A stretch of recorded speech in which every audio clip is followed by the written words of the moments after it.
fronteiras por draaien, Max EB, que o meu da 3 as trocan do Mirage afiliados estão na área.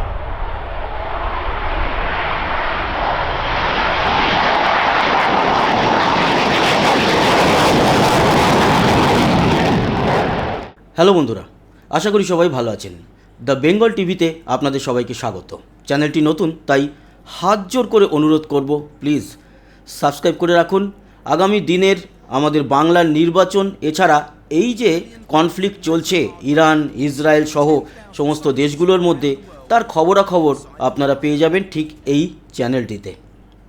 চলে আসি আজকে যেই বিষয়গুলো আলোচনা করব সেই বিষয়গুলোতে। অনেকগুলো বিষয় রয়েছে এই যুদ্ধ সংক্রান্ত, পুরোটাই আমরা এই ইরান ইসরায়েল এবং আমেরিকার মধ্যে যে কনফ্লিক্ট চলছে সেই বিষয়ের উপরেই খবরাখবরগুলো রেখেছি। তবে প্রথমেই শোনাবো আপনাদের আয়াতুল্লাহ আল খামেনি, যিনি ইরানের সর্বোচ্চ ধর্মীয় নেতা ছিলেন। কয়েকদিন আগেই মিসাইলের আঘাতে, বা একবারে সরাসরি বলা যেতে পারে ইসরায়েলের মিসাইলের আঘাতে ওনার জীবনহানি ঘটেছে। এখনও পর্যন্ত বা আজ পর্যন্ত ভারতের তরফ থেকে কোনো শোকবার্তা বা কোনো রকম কিচ্ছু জানানো হয়নি। আজ হচ্ছে গিয়ে 5ই মার্চ 2026, অবশেষে ভারতের তরফ থেকে শোকবার্তা জানানো হলো। কি জানানো হয়েছে? খামেনির মৃত্যুতে শোক প্রকাশ ভারতের, এবং দিল্লিতে ইরানের দূতাবাসে গেলেন আমাদের যিনি বিদেশ সচিব বিক্রম মিশ্রি, তিনি সেখানে গিয়ে ইরানের রাষ্ট্রদূতের সঙ্গে কথা বলেছেন, এবং এই যে ওনাদের সর্বোচ্চ নেতা খামেনির জীবনহানি ঘটেছে তার জন্য ভারত গভীরভাবে শোক জ্ঞাপন করেছে। এটা অনেক দিন আগে থেকে ইরান সহ আরও বেশ কিছু দেশ বলছিল ভারত কেন মুখ খুলছে না। অবশেষে কিন্তু ভারতের তরফ থেকে শোক জ্ঞাপন করা হলো।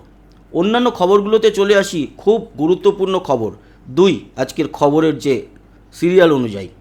কুয়েত, ইউএই, বাহরিনে 20টি মার্কিন ঘাঁটিতে আঘাত চালিয়েছে ইরান, এবং তাতে ক্ষতিগ্রস্ত হয়েছে আমেরিকার সমস্ত মেশিনারি। আপনারা আগেই জানেন, মোটামুটি শুনেই ফেলেছেন। কাতারে, বাহরিনে, ইউএইতে, সৌদি আরবে, বিভিন্ন জায়গাতে, প্রায় সারা পৃথিবীতে 750খানা সেনা ছাউনি আছে আমেরিকার, সব জায়গাতেই আছে। সেই জায়গাগুলোতে বিশেষ করে ইউএই, কুয়েত এবং বাহরিনে আঘাত এনেছিল ইরান, এবং সব মিসাইল তো সেখানে গিয়ে পড়েনি। বিভিন্ন মিসাইল বাইরে গিয়ে সাধারণ মানুষকে আঘাত পর্যন্ত করেছে।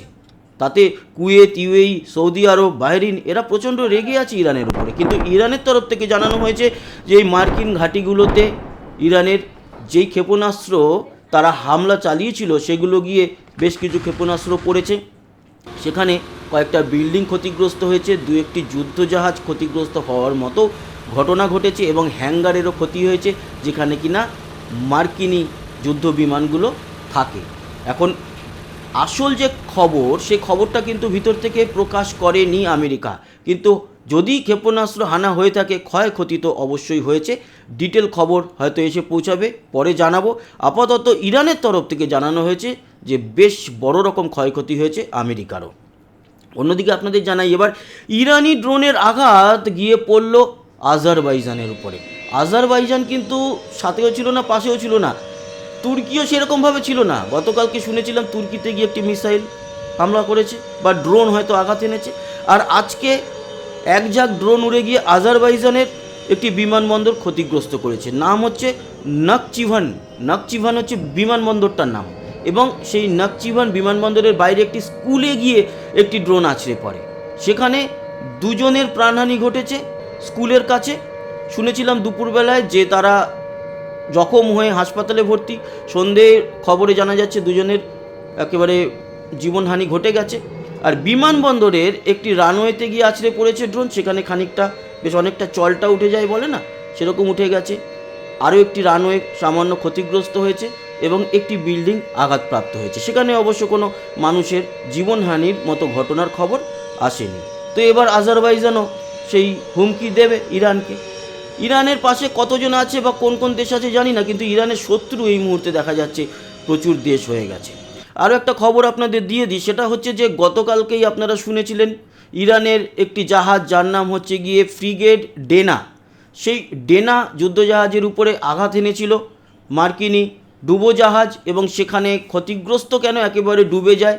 87 জনের মৃত্যু হয়েছে, 60 জনকে এখনও খুঁজে পাওয়া যাচ্ছে না। 32 জনের মতো তাদের যে ক্রিউ মেম্বার আছে তাদেরকে জীবন্ত উদ্ধার করা হয়েছে। তারা শ্রীলঙ্কার একটি হাসপাতালে ভর্তি আছে, শ্রীলঙ্কায় উদ্ধার করেছিল। এবার মার্কিন একটি যে তেলবাহী জাহাজ আছে তার উপরে একটি ক্ষেপণাস্ত্র হামলা করেছে ইরান। সেখানে দাউ দাউ করে এই জাহাজটিতে আগুন জ্বলতে দেখা গেছে। এখনও পর্যন্ত ক্ষয়ক্ষতির কোনো খবর আসেনি, কিন্তু অনেকেই বলছে 24 ঘন্টার মধ্যে বদলা নিল ইরান। আর ইরানের যে রেভলিউশনারি আর্মি তারা কিন্তু এর দায় নিয়েছে, বলছে যে আমরাই করেছি। আজারবাইজানের যে কথাটা বললাম না, আজারবাইজানের ব্যাপারটাই আবার আপনাদের একটু সংযোজন করে দিই। সেখানে ইরান বলছে না, আমরা ড্রোন পাঠাইনি, এটা আমরা করিনি, কিন্তু ড্রোন ইরানের দিক থেকেই এসেছিল। ইরানের ধ্বংস হয়ে যাওয়া যে জাহাজটি, গতকালকেই যে জাহাজটি ধ্বংস হয়েছে, নাম হচ্ছে ফ্রিগেট ডেনা, সেই জাহাজটি ভারতের অতিথি ছিল। আপনাদের জানি রাখি, বিশাখাপট্টনমে গত কয়েকদিন আগে ফেব্রুয়ারিতেই একটি অনুষ্ঠান হয়েছিল যেখানে ভারতীয় নেভি তো ছিলই, এবং বাংলাদেশ এসছিল, ভিয়েতনাম এসছিল, মায়ানমার এসছিল, সেরকম ইরানেরও কিন্তু কয়েকটি জাহাজ এসছিল, তার মধ্যে এই ডেনাও ছিল।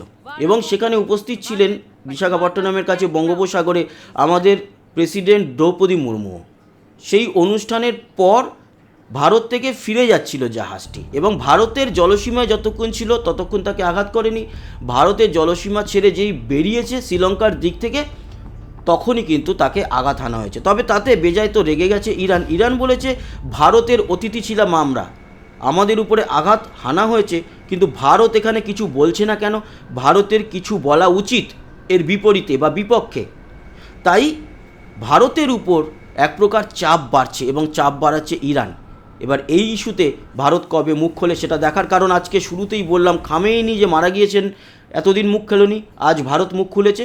আর এবার এই যে ইরানের জাহাজের উপরে হামলা এবং ধ্বংস করে দেওয়া 87 জন ক্রু মেম্বারের মৃত্যু হয়েছে, 60 জনকে খুঁজে পাওয়া যাচ্ছে না এখনও, তাদের মধ্যেও প্রচুর মানুষের মৃত্যু হয়েই থাকবে। তো এটা খুবই দুঃখজনক ঘটনা। এবার অনেকে আনন্দও পেতে পারে মানুষের মৃত্যুতে, অনেকে দুঃখ পেতে পারে। আমি মনে করি ভারতের অতিথি হিসাবে এসেছিল, তাদেরকে একেবারে নিশ্চিন্তে ইরান পর্যন্ত তারা চলে যেত, তারপরে তাদের উপরে কি হলো না হলো সেটা আমাদের দায়িত্ব থাকতো না। কিন্তু আমাদের অতিথি হয়ে এসে আমাদের এখান থেকে ফিরে যাওয়ার পথে, যদিও আমাদের জলসীমা ছিল না, আন্তর্জাতিক জলসীমা ছিল, তবুও আমাদের অতিথি হয়ে এসেছিল, ফিরে যাওয়ার পথে এই ঘটনা আমাদের কাছে অন্তত দুঃখজনক আমি ব্যক্তিগতভাবে মনে করি। আরও একটি খবর আপনাদের দিই, ইরানের ইয়াক-130 যুদ্ধ বিমানকে গুলি করে নামালো এবার ইসরায়েলের F-35। ইসরায়েল এই খবর জানিয়েছে, ইয়াক-30 যুদ্ধ বিমানকে F-35 গুলি করে নামাবে, এটা বড় কোনো ব্যাপার নয়। ইয়াক-130 অনেক অনেক পুরনো, আর F-35 আমরা যতই গালাগালি করি না কেন তবুও তো আধুনিক, তার রাডার সিস্টেম থেকে শুরু করে লকহিড মার্টিন তো তৈরি করেছে। তো F-35 একটা ইয়াক-130কে নামাবে, এটা বড় কথা নয়। কিন্তু ইরানের কাছে ওই সামান্য কয়েকটা যে রয়েছে তার মধ্যে থেকে আরও একটি ইয়াক-130ও ধ্বংস হলো, এবং ইসরায়েল এই খবর জানিয়েছে। খবরের সত্যতা অবশ্য অনেক জায়গা থেকেই আমরা পেয়েছি, স্বীকার করা হয়েছে। আর একটা খবর দিয়ে শেষ করব, সেটা হচ্ছে হরমুজ প্রণালী।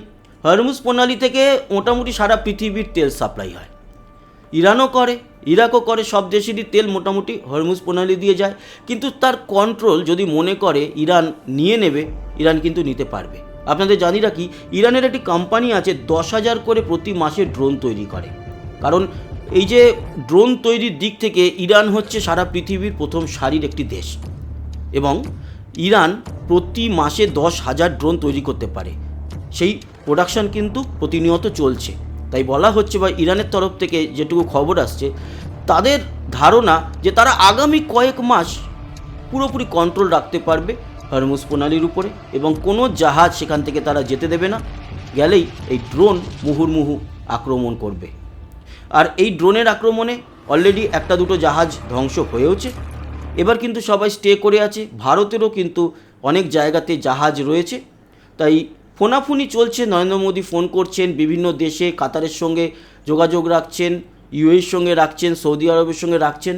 এখন ব্যাপার যে ইরানের সঙ্গেও আজ থেকে কিন্তু শুরু হয়ে গেল যোগাযোগ, কারণ খামেনির মৃত্যুতে শোক প্রকাশ সেটাই প্রমাণ করে। তো বন্ধুরা, এই ছিল আজকের সান্ধ্যকালীন খবরাখবর। কেমন লাগলো জানাতে ভুলবেন না। সাবস্ক্রাইব করে সঙ্গে থাকবেন, লাইক আর শেয়ার করবেন, কমেন্ট বক্সে আপনার গুরুত্বপূর্ণ মতামত জানাবেন। আসি, আবার দেখা হবে, টাটা।